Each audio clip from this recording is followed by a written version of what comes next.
The morning sun rose over New Busan, like it did every day. Golden light spread across the wheat fields and rice paddies that stretched to the horizon. Governor Yuna Park stood on the balcony of the administration building and watched her people prepare for the harvest festival. Children ran through the streets with colorful ribbons. Old women set up food stalls. Farmers brought their best crops to display. It was a perfect day on Telos 4, and Yuna felt proud of what they had built here. New Busan was not a military colony. It was not a strategic outpost. It was simply a place where 80,000 humans had come to build new lives. They grew food. They raised families. They looked at the alien stars and felt hope. Yuna had been governor for 6 years, and in that time, she had never needed to think about war. The colony had no weapons beyond hunting rifles. They had no soldiers beyond a small security force. They were farmers, nothing more. The first explosion came at noon. Yuna was in the central plaza when the sky turned dark. She looked up and saw ships descending through the clouds. They were not human ships. They were angular and black, covered in sharp edges like the shells of insects. There were dozens of them, then hundreds. They blocked out the sun and cast shadows over the festival. People stopped and stared. Some thought it was a show. Some thought it was first contact with a friendly species. A little girl tugged on her mother's dress and asked if the aliens would give them presents. Then the ships opened fire. Plasma rained down on New Busan like burning rain. The first strike hit the marketplace. Yuna watched as 200 people vanished in a flash of green light.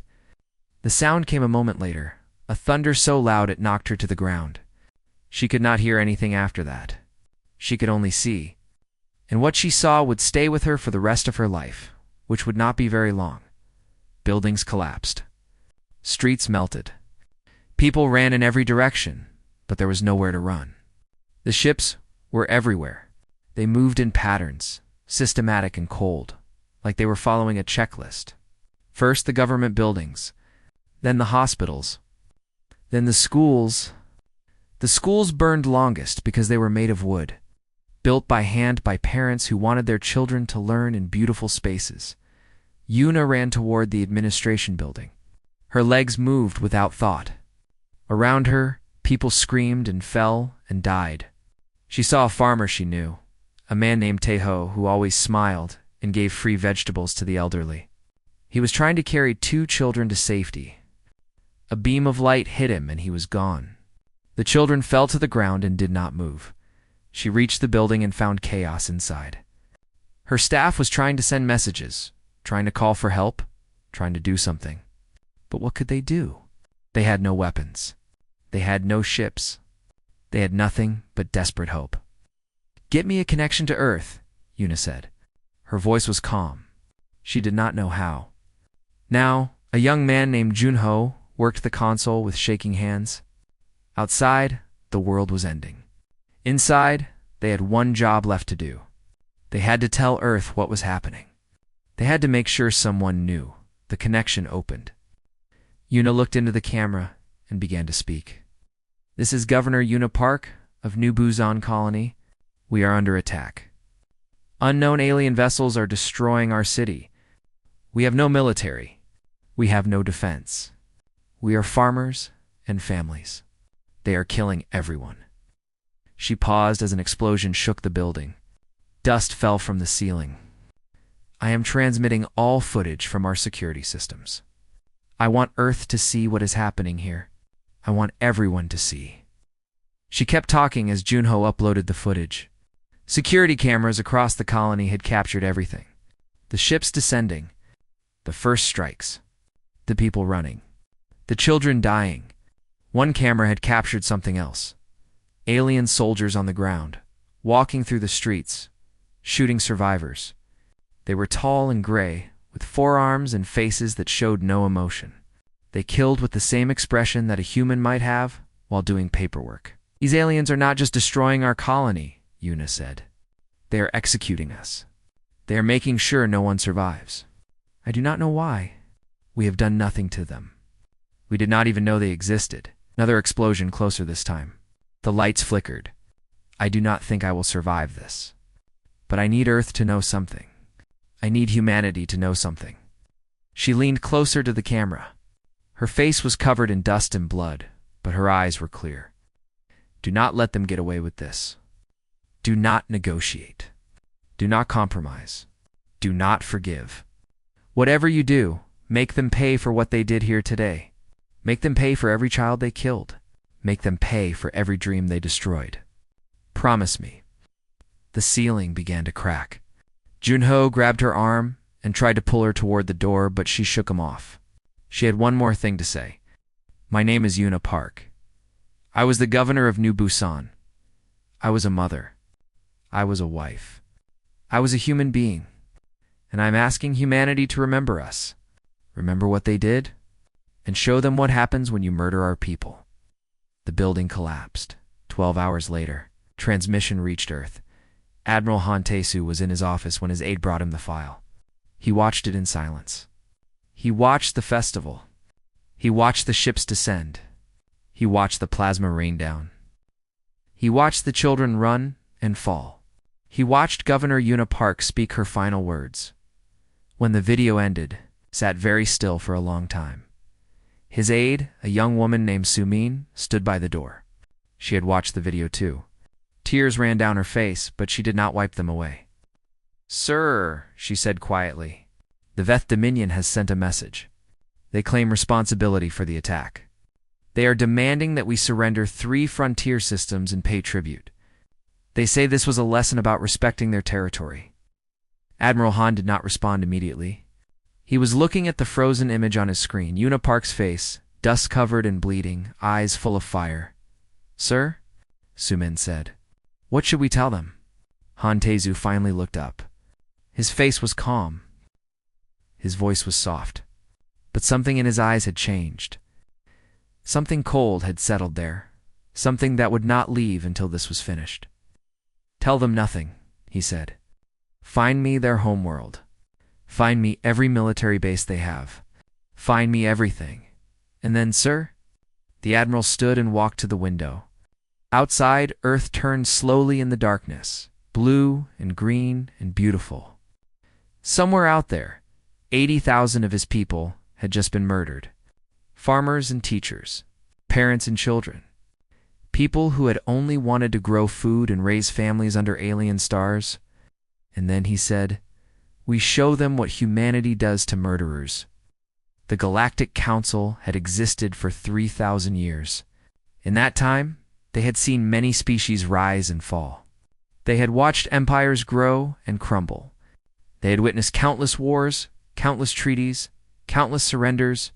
They thought they understood how the galaxy worked. When a strong species attacked a weak one, the weak one had 2 choices: submit or die. Most chose to submit. It was the logical thing to do. Ambassador Thalmora of the Elori Federation had been a diplomat for 200 years. She had mediated dozens of conflicts. She knew the patterns. The Veth Dominion was one of the oldest and most powerful empires in the galaxy. Humanity was young, barely a century into spaceflight. They had a small fleet, limited territory, and no significant allies. When Thalmora heard about the New Busan massacre, she felt sad but not surprised. The Veth did this kind of thing often. It was how they maintained control. And she knew exactly what would happen next. The humans would be angry at first. They would make loud statements. Then they would realize they could not win. Then they would send diplomats. Then they would negotiate. Then they would give up some territory and pay some tribute, and the matter would be closed. It was always the same. It had been the same for 3,000 years. She requested permission to mediate. The Galactic Council approved. She prepared her notes on compromise and survival. She waited for the human diplomats to arrive. They never came. Instead, something else happened. Something that had never happened before in 3,000 years of galactic history, in Geneva. The United Earth Parliament gathered in emergency session. The chamber was full. Every representative from every nation was present. They sat in silence as Speaker Kim Dae-ho walked to the podium. His face was gray. He had not slept since the transmission arrived. "You have all seen the footage," he said. His voice echoed in the quiet chamber. "You have seen what the Veth did to our people. 80,000 dead. Men, women, children, farmers who wanted nothing but to grow food in peace. They killed them all. They executed survivors in the streets. They did this because we dared to build a colony in space they claim is theirs. No one spoke. No one moved. The Veth have sent us their demands. They want 3 of our frontier systems. They want tribute paid every year. They want us to acknowledge their superiority and promise to never expand beyond our current borders. He looked around the chamber. They want us to kneel. A representative from Korea stood up. Her name was Hannah Lee, and she was 73 years old. She had grandchildren on a colony near the Veth border. What are our options? She asked. We can negotiate, Speaker Kim said. We can give them what they want. We can survive by becoming smaller, weaker, less than we are. Many species have done this. It is the safe choice and the other option. Speaker Kim was quiet for a moment. Then he said something that would be remembered for centuries. We can show the galaxy that some things are more important than survival. We can show them that humanity does not kneel. We can show them that when you murder our children, you do not get to make demands. You get to face consequences. The chamber exploded with noise. Representatives shouted and argued. Some called for peace. Some called for war. The debate lasted 6 hours. Voices grew hoarse, tempers flared. But in the end, when the vote was called, it was unanimous. Not a single representative voted for negotiation. The message was drafted that night. Admiral Han Tae-soo read it and approved it. Speaker Kim Dae-ho signed it. And then it was broadcast across every frequency in the galaxy, in every language, to every species that could receive it. To the Veth Dominion and all who witnessed this message, it began. 3 days ago, your forces attacked our colony of New Busan. You killed 80,000 of our people. Farmers and teachers, parents and children. People who had done nothing to you. People who did not even know you existed. You burned them alive. You shot survivors in the streets. You murdered children at a festival and called it a lesson. The message continued, and across the galaxy, billions of beings listened. You now demand that we give you 3 star systems. You demand tribute. You demand submission. You expect us to negotiate. You expect us to beg for mercy. You expect us to be like every other species you have bullied and conquered. You are wrong. Humanity does not negotiate with murderers. We do not debate with those who kill our children. We do not compromise with evil. We do not kneel. You wanted war? Congratulations, you have it. Every Veth military base will be destroyed. Every Veth warship will be hunted. Every Veth soldier who participated in the massacre will face justice. And if your leadership does not surrender unconditionally, your worlds will learn what New Busan felt in its final hours. This is not a threat. This is a promise. We did not start this war, but we will finish it. And when we are done, the galaxy will remember what happens when you murder humans. The transmission ended. Across the galaxy, there was silence. Then chaos. On the Veth homeworld, Fleet Commander Karath laughed when he heard the message. He was a veteran of 50 campaigns. He had crushed rebellions and conquered planets. An idea that these young, weak humans could threaten him was absurd. They are bluffing, he told High Counselor Voreth. They have no choice but to negotiate. They do not have the ships or the soldiers to fight us. Give them a few weeks. They will come crawling. Voreth was less certain. He had studied humans. He had read reports about their history. They were a strange species, prone to irrational behavior. Koreth was probably right. No species had ever refused Veth demands. Humans would learn their place. But Ambassador Thalmora, watching from the Alori homeworld, felt something she had not felt in 200 years. Fear.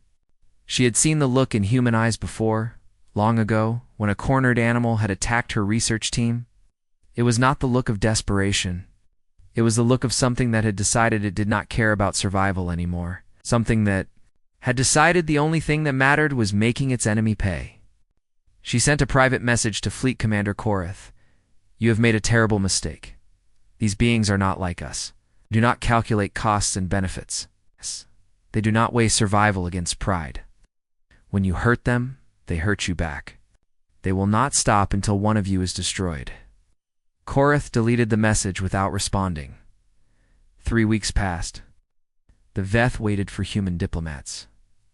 They waited for surrender. They waited for negotiation. They waited for something that would never come.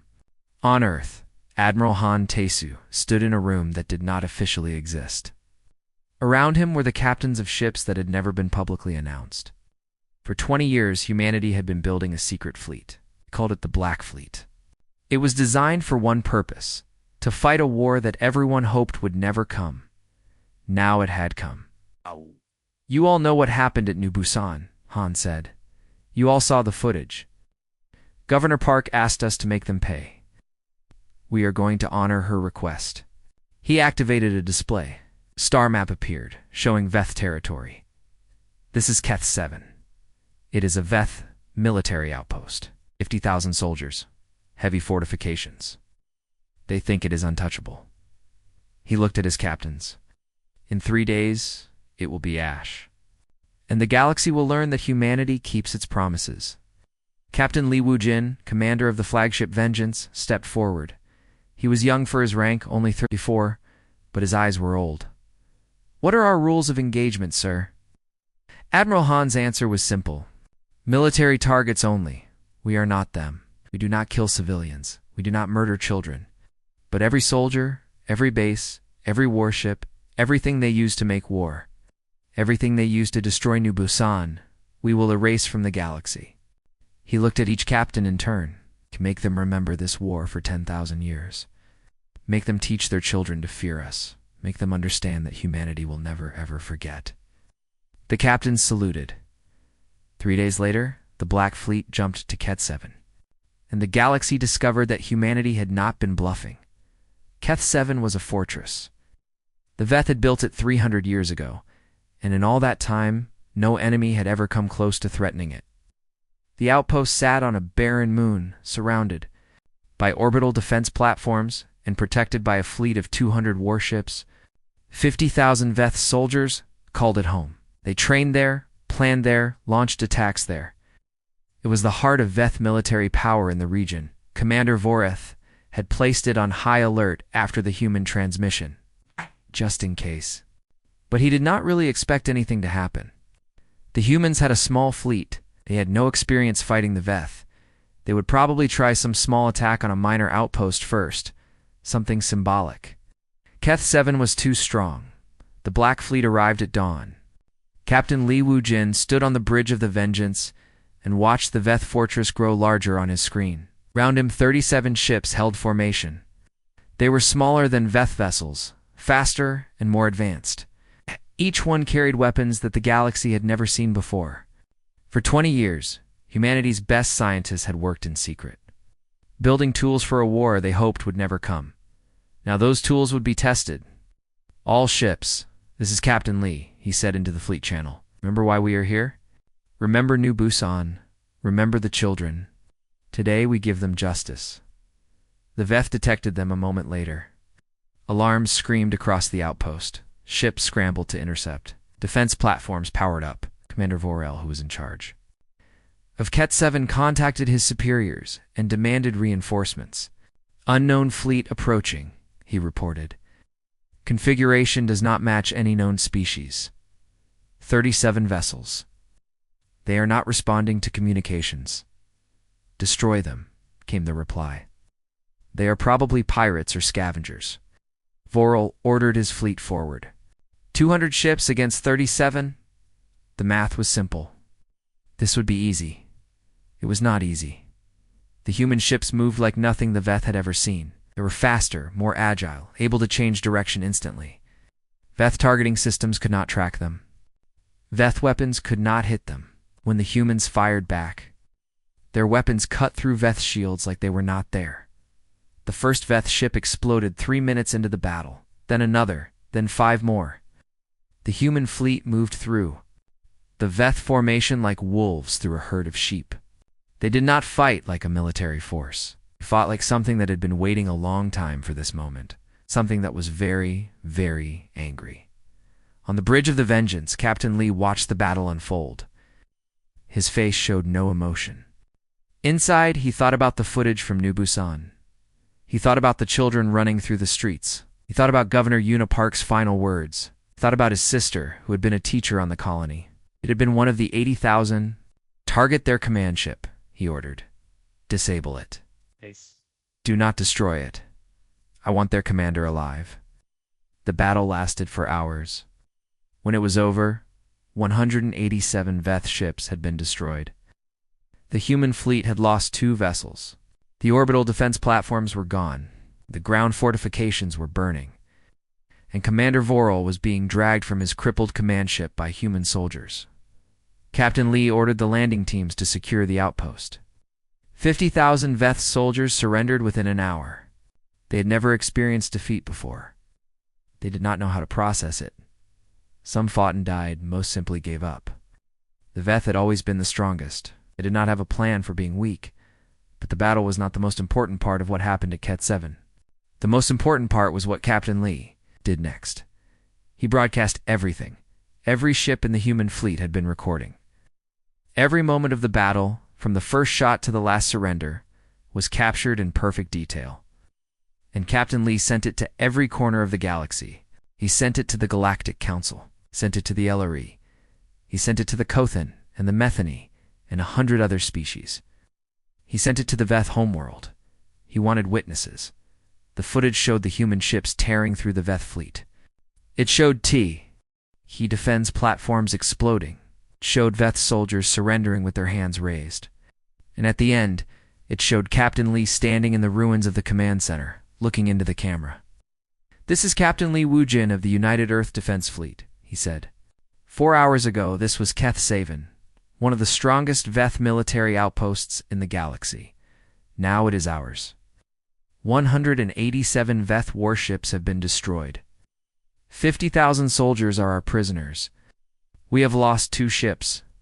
He paused. Behind him, fires burned and smoke rose.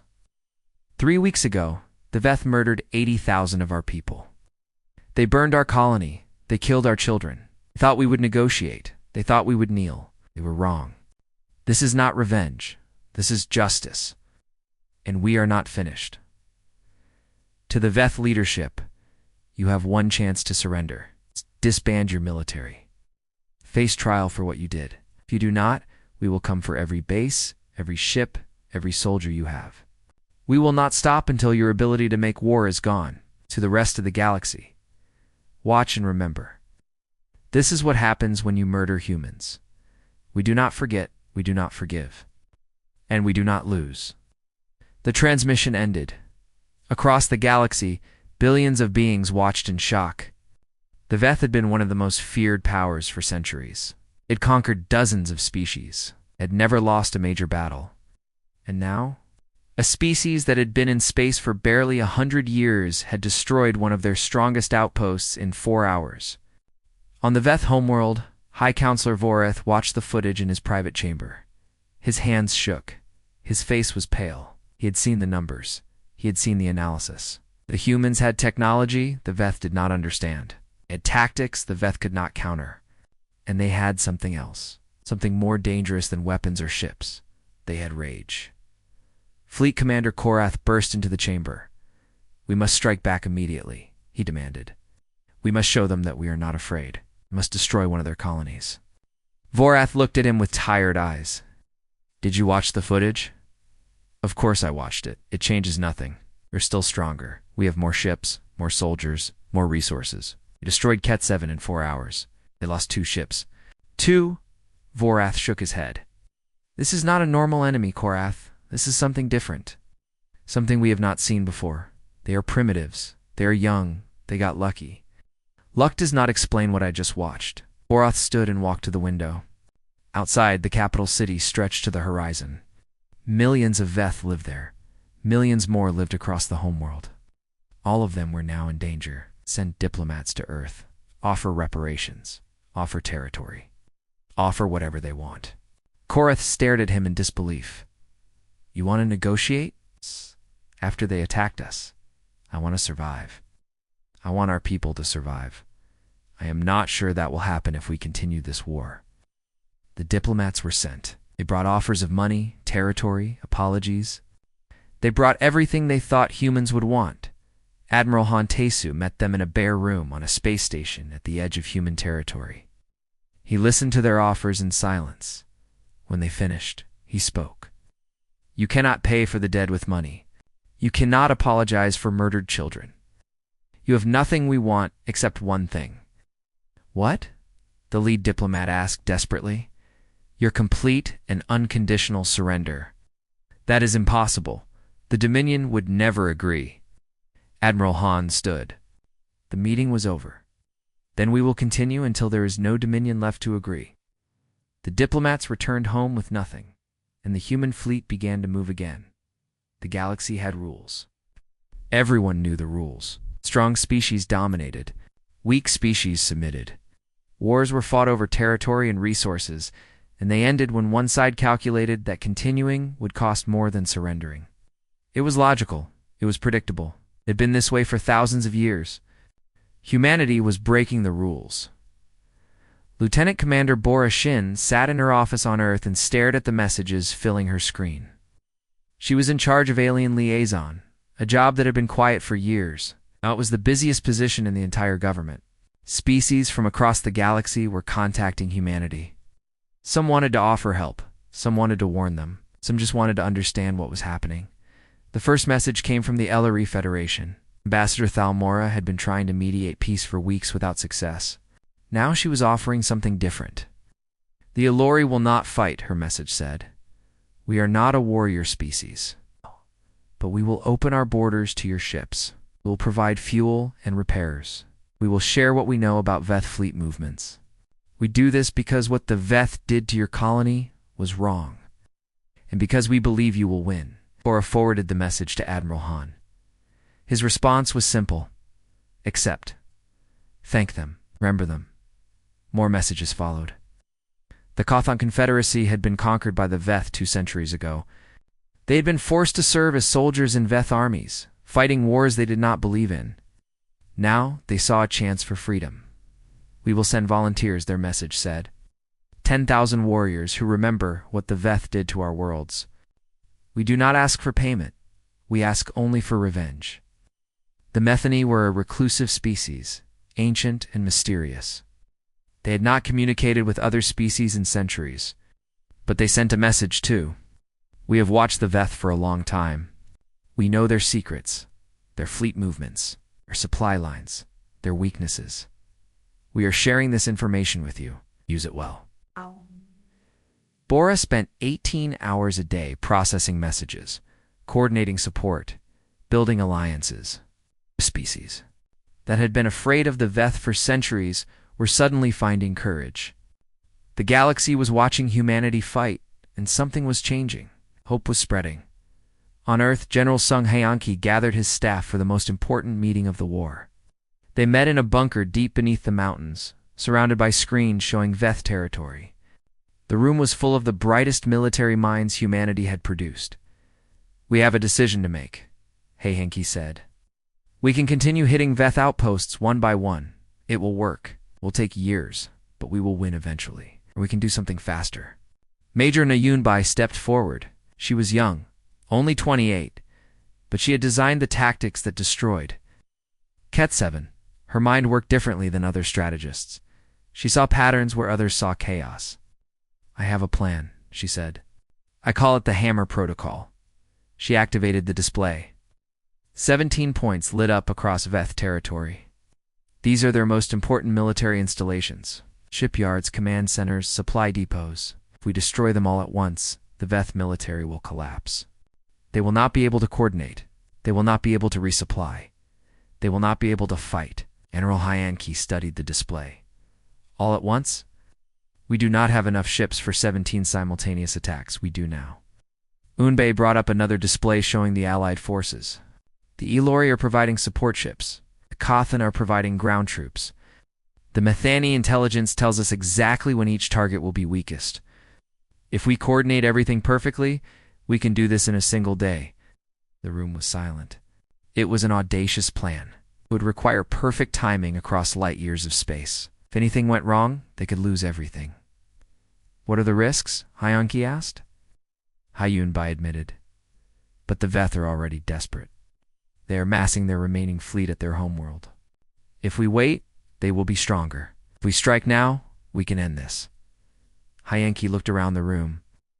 Every face showed the same expression. Determination mixed with fear.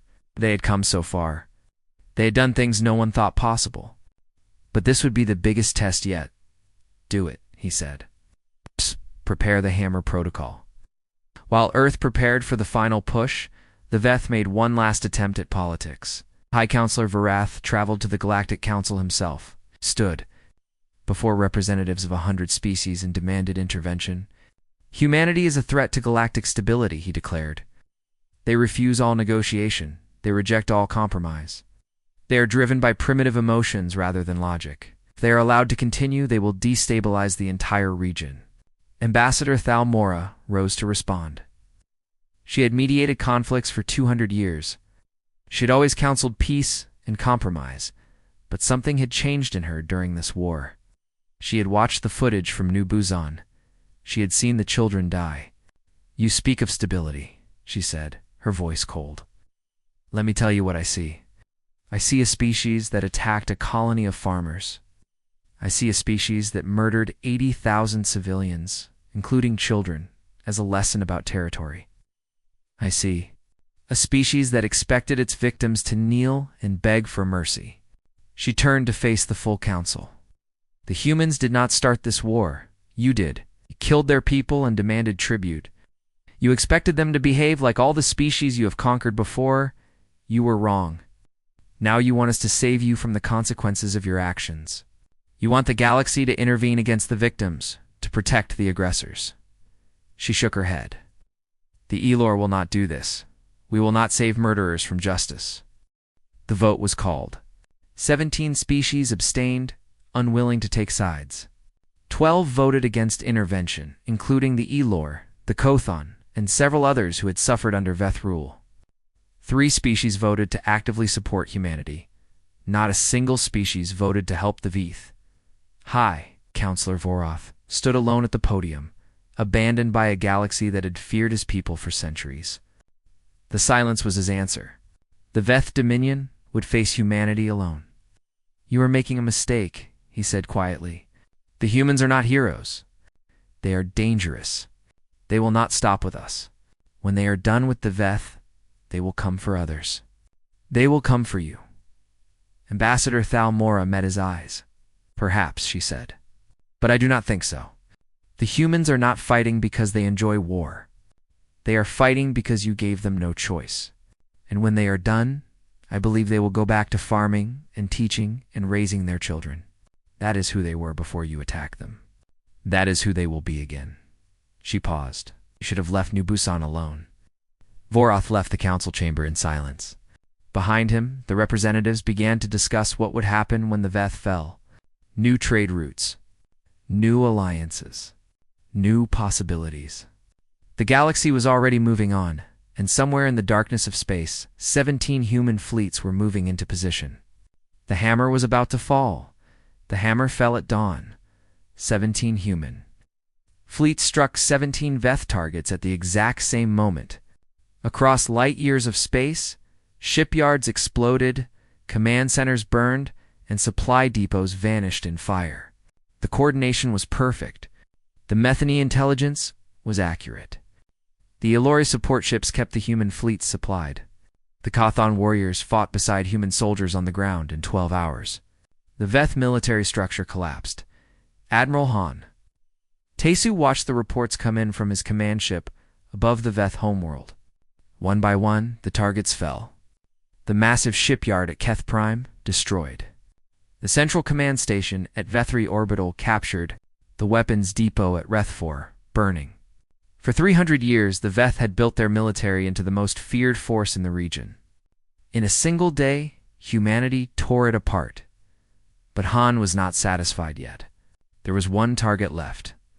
Move the fleet into position, he ordered. It is time to end this. The human fleet surrounded Vethri Prime, the Veth homeworld. 2 billion Veth lived there. Cities stretched across the continents. Monuments rose to ancient conquests. It was the heart of an empire that had dominated the region for centuries. Some of his officers expected Han to order the bombardment. The Veth had shown no mercy to New Busan. Why should humanity show mercy to them? An eye for an eye. Colony for homeworld. But Admiral Han remembered something Governor Unipark had said in her final transmission. Do not let them get away with this. Not be like them. Not become what they are. Just do not let them escape justice. Target military installations only, Han ordered. Government facilities. Military bases. Command centers. Any weapon that can fire on us, sir. Captain Li Wujin said carefully. They killed everyone on New Busan. Civilians, children, everyone. I know. Han's voice was heavy. I watched the footage just like you did. I think about it every day. But we are not them. We do not murder civilians. We do not kill children. If we do that, then New Busan died for nothing. If we become like the Veth, then they won. The fleet opened fire. Across Vethri Prime, military targets exploded. Defense platforms fell from the sky. Government buildings collapsed. The palaces of the ruling caste burned. But the cities remained standing. The civilians were spared. Fleet Commander Korath made one final attempt to fight. He gathered his remaining ships and launched a desperate attack on the human fleet. It was not strategy. It was rage, pure and simple. He had spent his life believing the Veth were superior. He could not accept that they had lost. His ship was disabled in the first exchange of fire. Human soldiers boarded it and dragged him to the brig. He screamed curses at them in 3 languages. They ignored him. High Counselor Vorath surrendered 2 hours later. He sent a message to Admiral Han asking for terms. Unconditional surrender, Han replied. No negotiation. No compromise. Those were your words to us. Now they are ours to you. The terms were absolute. The Veth military was to be completely dissolved. All conquered territories would be freed. The leadership would stand trial for crimes against humanity. The Veth people would be forbidden from building offensive weapons for 100 years. And they would provide labor to rebuild the worlds they had destroyed, starting with New Busan. Vorath accepted. He had no choice. The trial of Fleet Commander Korath was broadcast across the galaxy. Billions watched as the evidence was presented. The orders he had given, the footage from New Busan, the testimony of survivors from other Veth attacks. For 3 days, the galaxy saw exactly what the Veth had done under his command. Korath showed no regret. Even at the end, he insisted he had done nothing wrong. They were in our territory, he said. We had the right to remove them. The tribunal found him guilty of crimes against humanity. He was executed the next morning. His death was witnessed by representatives from every species in the Galactic Council. They wanted to see that humanity kept its promises. 1 month later, Ambassador Yoon Ji-won addressed the Galactic Council. The chamber was full. Every species had sent their highest representatives. They wanted to hear what humanity would say now that the war was over. G-1 was a small woman with gray hair and gentle eyes. She did not look like a conqueror. She looked like someone's grandmother. But when she spoke, her voice carried across the silent chamber. 6 months ago, we were farmers, she began. We grew crops on distant worlds.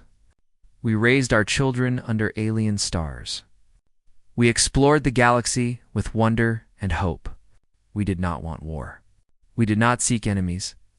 We wanted only to live in peace. She paused. The chamber was completely silent. Then the Veth came to New Busan. They killed 80,000 of our people. Farmers and teachers. Parents and children.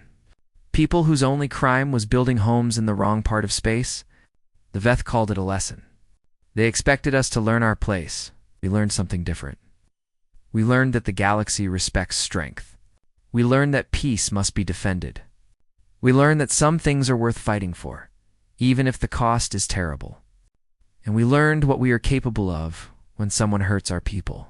She looked around the chamber. Meeting the eyes of representatives from species that had watched the war in fear, species that had helped humanity, species that had stayed neutral. Let me be clear about who we are. Humanity did not strike first in this war. We never have. We never will. We are builders, not destroyers. We want to grow food and raise families and explore the stars. That is our nature. That is who we will always be. But when someone attacks us, when someone murders our people, when someone threatens what we love, we will fight. We will fight with everything we have. We will not negotiate with killers. We will not compromise with those who target children. We will not rest until justice is done. The Veth thought we were weak because we were young. They thought we would kneel because we were small. They were wrong. And now their empire is gone, their fleet is destroyed, and their leaders have faced justice. She stepped closer to the podium. Her final words would be remembered for centuries. This is humanity's message to the galaxy. We will never attack first. We will always offer peace to those who want it. We will be friends to any species that treats us with respect. But if you come for our people, if you burn our colonies, if you murder our children, then there is no force in the galaxy that will protect you from what comes next. We did not want war. But we will always win the ones we are forced to fight. Let this be the galaxy's warning. Leave humanity in peace, and we will be the best neighbors you have ever had. But never ever give us a reason to remember New Busan again. The chamber erupted in applause. Species that had feared the Veth for centuries were cheering. Species that had doubted humanity were reconsidering. And species that might have considered attacking human colonies someday quietly decided that it was not worth the risk. 1 year later, the colony of New Busan was being rebuilt. New settlers had arrived from Earth. New buildings were rising where the old ones had burned. The fields were being planted again. In the center of the new city, a memorial stood. It was a simple thing. A wall with 80,000 names and a statue of Governor Unipark looking toward the sky. Every year, people would come to lay flowers and remember what had happened. A young girl, no more than 8 years old, walked to the base of the statue. She placed a small bundle of wildflowers there and stepped back. Her mother stood behind her, watching. "Mama," the girl said, "why did the aliens hurt the people here?" Her mother was quiet for a moment. "How do you explain such things to a child?" "Because they did not understand us," she finally said. "They thought we would be afraid. They did not know what humans do when someone hurts the people we love. What do we do?" Her mother looked at the statue of Unipark, at the names on the wall, at the fields stretching to the horizon where crops were growing again. "We remember," she said. "We rebuild, and we make sure it never happens again." The girl nodded solemnly. She did not fully understand, but someday she would. Someday she would read about the war in school. She would watch the footage from the original attack. She would see humanity's response. And she would understand why the galaxy had learned to respect the species that came from a small blue planet called Earth, above New Busan. Ships moved through the sky. Some were traders bringing supplies. Some were visitors coming to pay respects. And high in orbit, a single warship kept watch. It was called the Unipark, named for the governor who had given her life to send a message.